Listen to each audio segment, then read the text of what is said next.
Welcome to Chaitanya కథలు. తెలివైన బాటసారి. అనగనగా ఒక తెలివైన బాటసారి సంతలో మేకని కొనుక్కుని తిరిగి తన ఊరు వెళ్తున్నాడు. దారిలో ఒక శూన్యమైన ప్రదేశం. జాగ్రత్తగా వెళ్తుంటే హఠాత్తుగా ఒక దొంగ చేతిలో కర్ర పట్టుకుని అడ్డుపడ్డాడు. బాటసారిని కర్రతో బెదిరించాడు. దగ్గరున్న సొమ్ము, నగలు దోచుకున్నాడు. అది సరిపోక మేకను కూడా ఇచ్చేయమన్నాడు.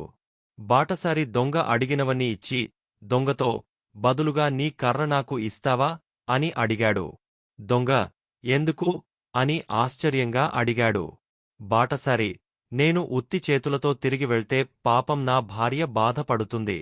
కనీసం ఈ కర్ర తీసుకుని వెళ్తే సంత నుంచి తెచ్చాననుకుని సంతోషిస్తుంది అని బదులు చెప్పాడు.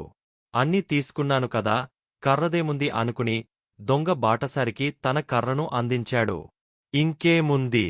బాటసారి కర్రతో దొంగని పపీ వపీ ఇటో 4 అటో 4 దెబ్బలు తగిలించి తన సొమ్ము, నగలు, మేక అన్నీ తిరిగి తీసుకున్నాడు.